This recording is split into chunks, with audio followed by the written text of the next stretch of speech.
today, sister. Andang buhay! Oh, do it daw. Do it po. Do it. Kasama plema. Okay. 5, 6, 7, 8. Harmonize! Pero parang flat ka. Medyo nga. Ate, pakitaw ng chicken sa kusina. Oh, Ganun yung eksena nyo dito. Parang ganun. Okay. Kuya? Ayun.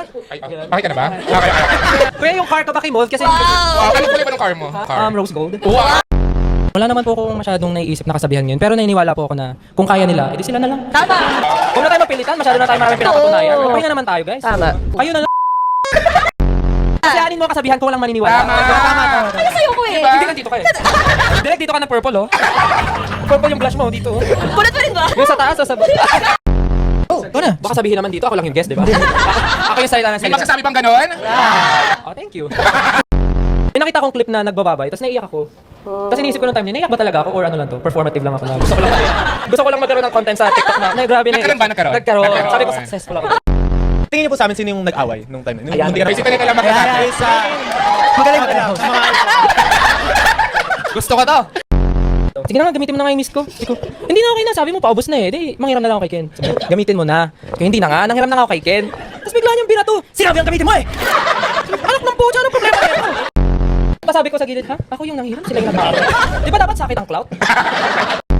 Bata pa po kasi kami nung Like gaano ka bata? mga 2. Backstreet Boys. Tinilala lang yung Backstreet Boys. Buta ko po kasi BTS na eh. Every time, tinatanong kami, ano yung pinaka-funny experience as a group? Ang laging sagot si Pablo nung natai sa bus, mga ganon. Yun na lang lagi, naabutan siya. Tawang-tawa siya, oh. Tumulo na talaga, gumuhit na sa legs. Gumuhit na sa legs kasi naka just, ano na, yung tornilyo na, gano'n. Yun yung lagi namin. Pasensya na po sa mga kumakain, ha? Ganun pa naman yung kulay nyo, no? Hindi na po kasi namin ma-distinguish kung ano yung funny side, kasi yung buong buhay namin, puro kamalasan natin nangyari sa amin. Grabe naman. Ay, grabe naman. Sorry, Lord, inabawi ko na po. Parang step by the step, sumasaksak na kami. Lord, ito na ba yung heaven, Lord? Gano'n. Maniniwala po ba kayo na yung pagkain niya sa studio, nilalanggam na kakainin niya pa? Kasi wala na siyang pera eh. O naawa kayo ngayon. Langgam lang naman eh. Po? Langgam lang naman. Hindi, kasi yung langgam kinain niya din. Pwede sana kung pinagpag niya, hindi eh. Kinain niya yung langgam eh. Pero ano bang klaseng langgam? Pula ba to or itim? Antik ba? Anong zodiac signs nyo na? Yes, Gemini! Yes, I know you don't like me, but... I know you don't like me, but you like me in the long run. Ano ang ano mo? Moon. Alam mo yung moon mo and rising? Moon? Moon. Munta nga. Alam ko po, ako ay isang perfect definition ng Gemini. Kasi ano ka, yung moods mo ba ganun? Yes, opo. Parang hindi lang dalawa eh. Ilan? Hindi ko 48.